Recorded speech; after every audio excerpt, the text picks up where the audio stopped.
Guys, we're expecting twins. the stress of not being able to fix the problem because you're like, I can't contact anyone. Remember, Google doesn't work in China. It's an interesting country for something like that to happen because there's a huge language barrier. No idea what was going on. There's like flies flying around me. I was like, what is this? Yeah. Okay guys, today I'm going to be sharing about the story of the time I went to hospital here in rural, remote China. So, the last time you saw us, we were in Yangshan enjoying the beautiful nature here in China. We spent the day bike riding as a family. We went and explored all the mountains. We went and had a painting class with a local Chinese artist. It has been so amazing. And then that night, I went to bed and at 12 o'clock is when everything happened. So it was basically midnight and I woke up and I had like a pain in my stomach. Just like a little pain. So I was like, oh, maybe I've eaten something weird today. Tried to go to the bathroom. Nothing was really happening. And I was like, okay, I'll just go lie down. I'm sure the pain will go away. So this was at midnight. And then by 1 o'clock, I was like, oh my goodness, this pain, it's almost feeling like labor pains. Like I started having to pace around the hotel room. I couldn't lie down. Anytime I lie down, it started to hurt. And then I kept feeling like, do I need to go to the toilet? Like, is this like a stomach bug? I was like, no, I don't need to go to the toilet. It almost feels like I really need to urinate. And I couldn't wee. So I was like, okay, what is going on? And then by 2 a.m. So I still hadn't woken up Stephen. So Stephen and the kids were still asleep. It's 2 a.m. So it's been 2 hours since the pain. It was like the pain kept flushing over me, just like when I was in labor with the kids and I started throwing up. And that's exactly what happened when I was in labor. I would have like waves of pain and I guess the way that my body would react to the pain was throwing up. So I was like, oh my gosh, what's going on? So I woke up Stephen. I was like, am I having a baby? Like, what is going on? I woke him up and I told him I'd been throwing up and then I ran off and threw up again. And of course, seeing as I'm throwing up, saying I had a stomach ache, Stephen's like, oh, you've got a stomach bug. It's going to be okay. So he gave me some water and I don't think he realized how in pain I was because for some reason, when I'm in a lot of pain, again, when I was having the babies, I would just close my eyes and just go into Zen mode and then I'll throw up from the pain. And that's what was happening. But because I kind of go into Zen mode, he can't tell how in pain I am. And so I think he was with me for about half an hour and then he was like, let's lie down, let's go to sleep. And then maybe in the morning we can go see a doctor if it's still really bad. So I was like, okay. So he went back to sleep. And then by 3 a.m., the pain was still so bad, but I was like, okay, if one of us is going to be staying up all night, it may as well be me and I'll just let Stephen sleep. And so I just let him be. The pain kept coming. Then by 4 a.m., I was throwing up so much pain. I was like lying on the bathroom floor, just like, what is going on? And then that's when I was like, no, I think I need to see someone right now. But, you know, when you're in a remote place, you're just wanting it to be the morning or be the daytime to get things sorted. But it was 4 a.m. Nothing's around. It's so quiet. And so I wake up Stephen and I was like, Steve, please, you need to call an ambulance. You need to do something. And he was like, okay, let me go down and see if anyone's in the reception of the hotel. So he goes down to the reception of the hotel and then he comes back and he's like, Jess, it's pitch black down there. Nothing's down there. Okay, like, I don't know who else to call. There's no one in the hotel. I guess I'll just have to deal with it. And then I think I must have got to 5 a.m. And that's why I was like, Steve, just call the reception. See if anything happens when you call the hotel. So then he calls the hotel and then this sleepy person kind of picks up the phone and he could speak English. And he was like, oh, what's going on? He was like, my wife is in so much pain. She needs to go to the hospital. And instantly he was like, I'm the groundskeeper of the hotel. I'm going to get a driver right now. We can go in 5 minutes. I like couldn't believe how quick it all happened. So I was like, oh my gosh, this sounds amazing. But in the moment, I was in so much pain. I was like, Steve, all I want to do is go to the hospital. I wasn't nervous, anything. I was like, all I want to do is fix this pain. So we went down to the reception and then the groundskeeper was there. And then we realized the whole time he was asleep in the reception room. There was like this little cot with a little like fly net over it. And that's where he was sleeping. So that's why he picked up the phone. Stephen just never noticed him when he went down. So he was the one that took me to the hospital along with his friend who was a driver. And he was able to come in 5 minutes. So Stephen just saw me go down the stairs. I wasn't thinking, by the way. All I had with me was a plastic bag because all I thought about was what if I throw up in the van? And then I grabbed a backpack with my phone. And that was it.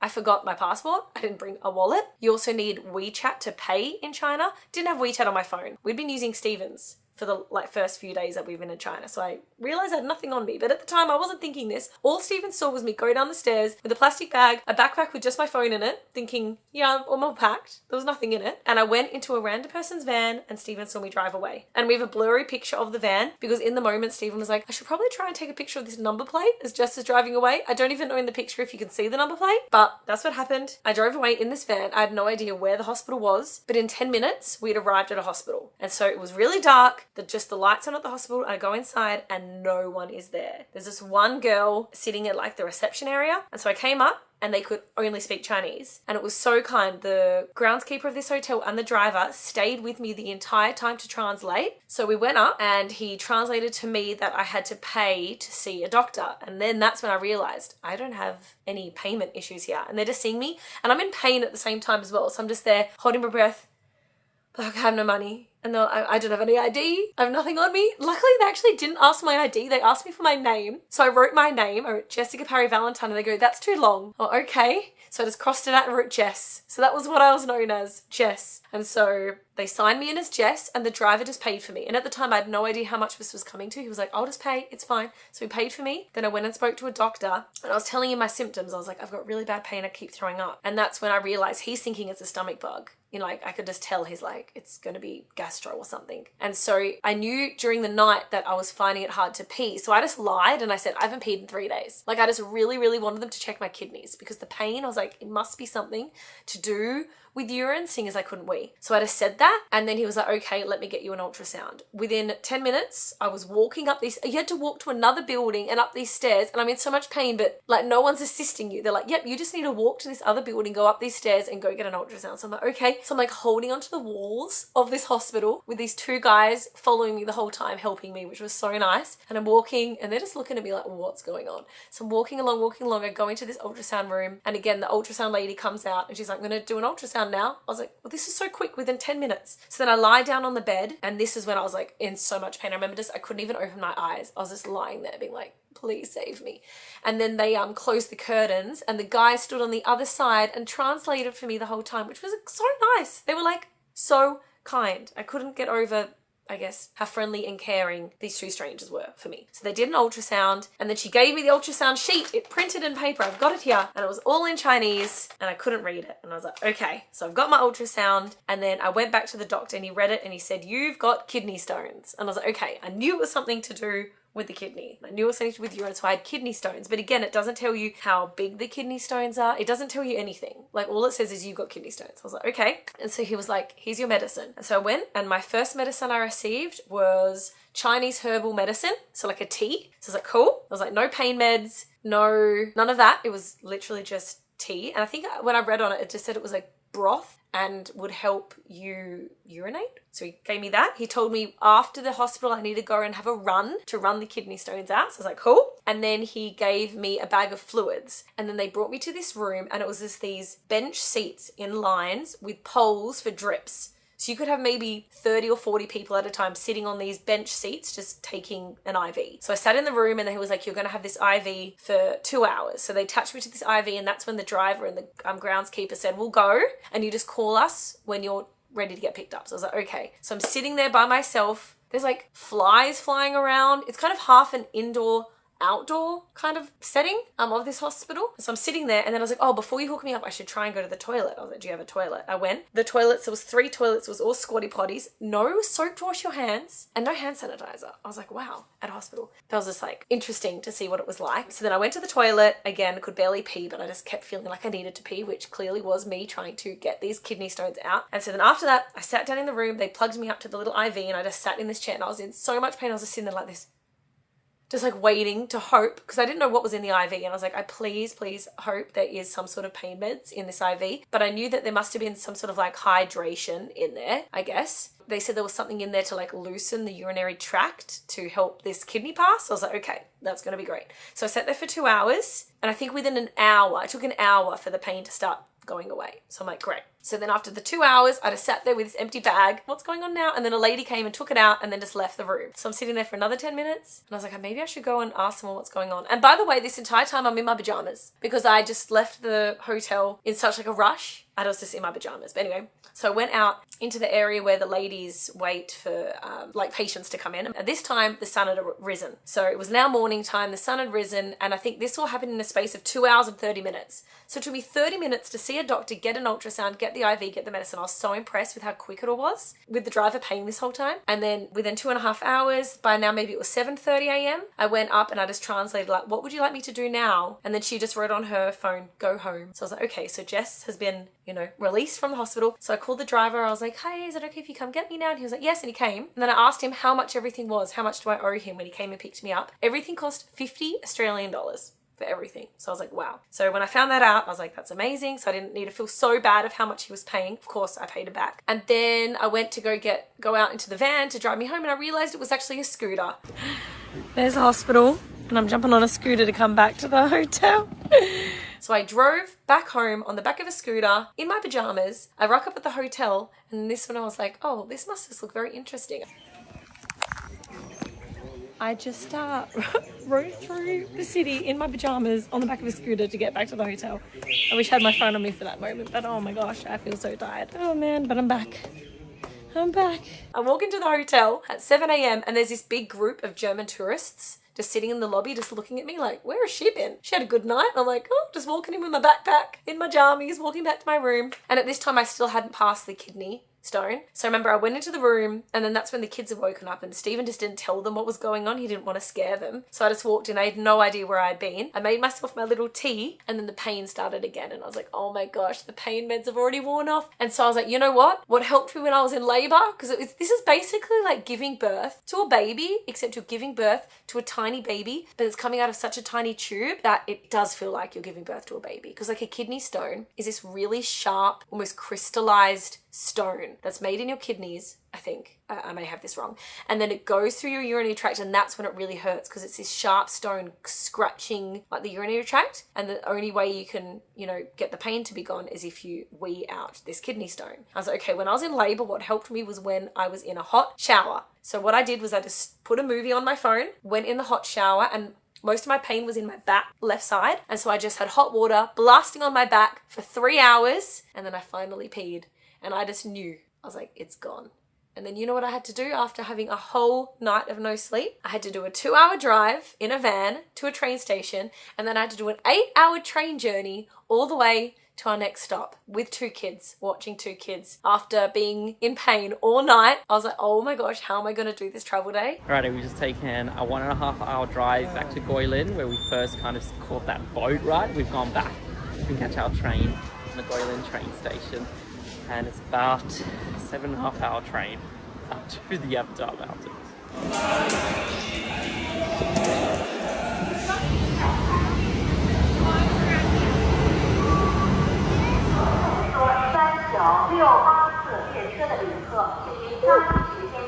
Just made it on board, guys. This train leaves in like 1 minute. Alrighty, we're 7 hours in to our 7.5-hour train journey. How have you found it, Hunter? We're getting fresh air because we've been stuck in this train for 7 hours and the train stopped. All right, back in. 1, 2, 3. Whoop. Say, I did it. Bye. Bye. Bye. 知道了吗？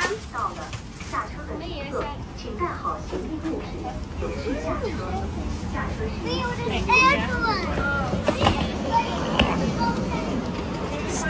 10 p.m. We did it. We did it. You did it.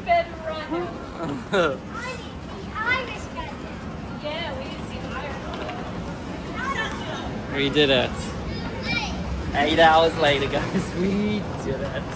But I just did it, and now I'm done. So that was my story of having kidney stones in China. But yeah, I guess I just wanted to share that story because that's my first time I've ever had, I guess, a hospital experience or like a travel sickness experience away that's been that bad where I've had to go to hospital and, you know, you're just worried, like, what do you do in those situations? So I just thought I'd share it with you just so you know I got through it, and the Chinese people were so friendly, and I tipped those 2 guys. They weren't even expecting a tip. Like, you know, when they're being so nice to you, you're like, oh, are they expecting a tip? Didn't even ask for one. I actually had to go and ask the reception to go find the 2 guys to come so I could thank them and tip them and to say, like, I appreciate everything they did to help me. And I think the reason I had the kidney stones as well is that just before China, we went to Indonesia and it was unbelievably hot. Like 95% humidity, so sweaty every day, and we did a lot of hiking. And there was this one day where we hiked for 4.5 hours with the kids up this mountain to go stay with the local tribe for the night. And I remember being so worried about the kids running out of water that whole day I was like carrying the kids for 4.5 hours, sweating so crazy. You're gonna love it up there. There's even kids up there. Have some water, bud. Let's work up on this so we're both like sweat on each other. Smash it. but I would only have little sips of my water because I was so nervous that I was going to run out of water for the kids. And I think that's what created the kidney stone, because they say that if you have like, you know, if you're not drinking enough water, then you have a lot of minerals building up in your urine, right? Because it's not diluted. And so that's what can make the crystals. And I think that's what happened, because I've never had kidney stones, and that is my guess. But the moral of the story is drink water, look after yourself when you're traveling, especially in a sweaty place. And if you're in pain, listen to your body, because I could have thought, hey, this might be a gastro issue and I stayed in bed, but no, I knew it was something worse. But yeah, I hope that was interesting for you guys, and I hope you enjoy the rest of our China series. Come sit here because they won't know. Wait, Sitting on they your lap. totally know. Maybe we do need a reposition. Stevie was watching the kids and I was like, Steve, you need to come. He's on my lap right now and explain. For Christmas, Wait. I want a big old Lego set, please. I know you do. I know exactly what you want for Christmas.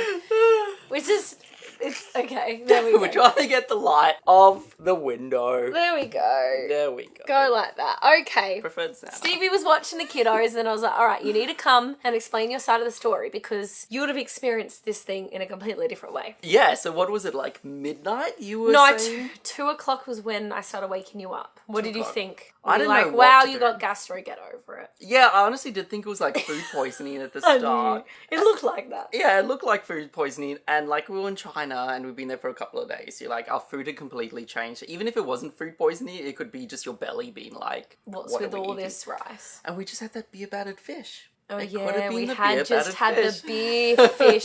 Please cut to me having that beer fish. Never again. It And wasn't then- beer battered fish, it was a beer broth. I didn't mind it. It wasn't Okay. too bad.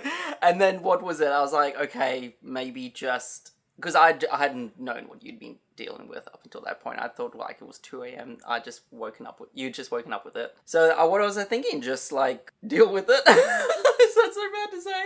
But I It's think true it was, though, sometimes when it's gastro, you just gotta deal you with just it. got to deal with it. But for you to have woken me up, it must have been bad. But also I was half asleep, so I wasn't sure what was going on. Because a that lot was of at 2 times you a.m. will like just deal with it in the background. Yeah, and I think it was when I woke you up at 4 a.m. Yeah, and I was that's on when the I- floor of the bathroom in pain, and you're like, oh, okay. I don't know going why on? we're laughing.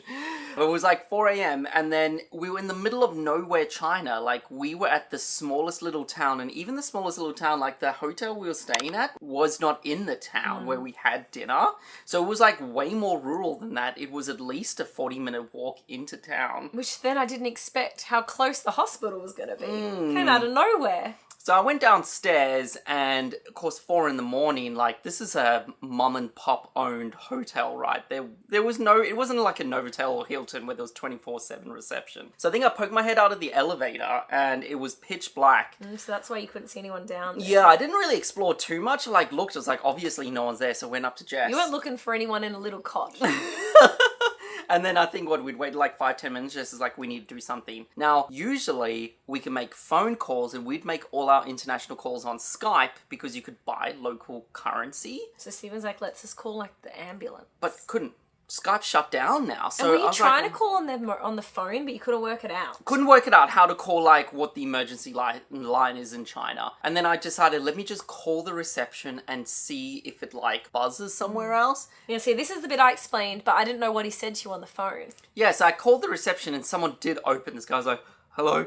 Well, he answered in Chinese, and then I explained it. He started switching to English. And then I found out this was like the groundskeeper, do you want to call him that? That's what I was like calling the him in the security story. guard? I don't know what he Oh, was. the groundskeeper. He like watches the place, I guess, when it's not open. And then what happened, like, he was like, okay, do you want me to call an ambulance or I can take you? And I was like, can you please take us? Because I didn't know what to do with the ambulance side. And then he was like, okay, give me 5 minutes. And I was like, okay, cool. I And just then, couldn't believe he got a driver within 5 minutes. yeah, because it wasn't him, right? It was another person. Yeah, but he came with me. It was the groundskeeper and the driver couldn't speak English. Okay. But so- the groundskeeper could. yeah. The driver was the one who ended up paying for everything, and the groundskeeper was the one who translated for me. Yeah, that's crazy. I know. And so then what did it feel like when you saw me? And then how I realised I didn't even bring an ID with me. Well, and I you think in saw the me moment, jump- it's 4 in the morning, like half asleep. You're like, okay, what do we do? And What then... did you think when I jumped into a van and you just saw it drive away? Well, first we walked downstairs and I saw the groundkeeper's bed. I was like, oh wow, this dude is just sleeping on a mattress with a mosquito net to like stop the mosquitoes. And it was still pitch black. And then we went in the car and I was like, No, well, I went in the car car. You went in the just car. watched me drive off. Yeah, of course, you explained why. Well, yeah, because the kids are asleep in the hotel room, so only I'm leaving. Yeah, Stephen's 'cause I'm there not- with the kids. We're not packing up all the kids at 4 a.m. to ship It was them like to a rush down because we didn't want to wake up the kids, so we just like rushed downstairs. Literally, Stephen picked me up and threw me in this van. And then, like, and then he saw me drive away. and then I was like, as she was driving away, I was like, I should probably take a picture of this license plate in case she just gets, like, kidnapped. And then I took a picture of it. It was at night, so you know when iPhone does the night mode, so it was like, just No help at all. I was like, okay. Luckily, I had my phone on me, so Bye, I could Jess. update you, but I was also so much in pain, I just wasn't bothering telling him what was going on. Yeah, so then I went upstairs and then, of course, just, like, stayed awake till the morning. And then the kids woke up and, like, where's mum? Yeah, I was like, just don't tell him what happened. Yeah, I just said mum was out. And then you came back at 6? No, at 7:30 I came Oh, back. 7:30. Yeah. But I was more just wondering what you felt like when I went. And then when I realised I had no WeChat, no ID, Oh, yeah, you I was so unprepared. I think I was, like, screenshotting my WeChat, like, barcode and be like, can they you pay? scan this and I couldn't. can accept the payment? That's why it was so nice that I had the driver just there. Because I'm like, if they just left me there, I couldn't have paid anything. No, my favourite bit of the whole thing, though, was when I didn't have my ID and I wrote my name. Jess Parry Valentine. They're like, that's too long. So I just wrote Jess. And that's all I was known as. On all the stuff, it'll just say Jess. I think it'll say it on here, but in China. Oh, yeah, look. Wait. You see my name on it? Jess. Can they see that? Let me focus it. When it says name, it literally just says Jess. Jess. That was Wait, it. did you show them the ultrasound? Oh, there's my ultrasound of my unborn kidney stone child. Guys, we're expecting her. Expecting twins in the form of kidney stones. Yeah, but that's my story. But I thought I'd pop Stephen in here for the end, just so you can kind of see his point of view. Were you scared? Were you worried about me? Mm-hmm. And then what did you It think? was like so when- many things. It was like the stress of not being able to fix the problem because you're like, I can't contact anyone. Remember, Google doesn't work in China. I can't contact Yeah, that's anyone. the thing. Like we're in Can't the... call anyone. It's an interesting country for something like that to happen because there's a huge language barrier. You can't even pay on my card. They were like, no, you can't pay card. It has to be WeChat. I'm like, it's like things like that. It's just a crazy place to have this experience. And then And then you mentioned what happened the next day on the train? No. I told them about how I went on the train. Yeah, she went on a train for 8.5 hours. Looking after two kids. Looking after 2 kids and, like, getting rid of a kidney stone. And getting rid of a kidney stone. Yeah. And we couldn't have flown. We looked at flying. It was so expensive. 12 hours to fly and, like, too much money. just You had to didn't work. fly back to And it would have Hong Kong. ruined our itinerary. I was like, no, I just want to keep going because I know if I just had one night's sleep, I'd be okay. And then we were impressed when it was a kidney stone and Jess was like, hey, she thought it was something like that. And I thought that was right. But anyway, we can now wrap this up. Hope you guys enjoy. Like, of course, we didn't have. But filming I the wasn't entire filming because thing. I was in so much pain and not really thinking about it. But let In us know- hindsight, though, I wish I'd shown the bathroom. That was the most shocking thing for me. Was the standards of the bathroom at the hospital and me walking along in pain, holding onto the walls while I was going to that ultrasound And I love how room. that it just, like, gave you the IV and then just was like, bye. Yeah, and like hooked me up in it, and then I had no idea what was going on. There was like flies flying around me. I was like, what is this? Yeah. Well, I hope you guys enjoyed. But if you guys wanted us to actually share these real stories for you, or if you're like, guys, that didn't need to be a video, let us know below. No, it did need to be a video. People were interested in what is happening. But anyway, I knew I would waffle too much in the next vlog. And the next vlog, see, we're waffling right now, but the next vlog, we are taking you to the most beautiful place in China. Yeah. And I was like, if it started off with 20 minutes of me talking about being in hospital, it would take away from the beauty that is about to happen. So enjoy the next video. Enjoy our China series. Bye-bye. Bye-bye.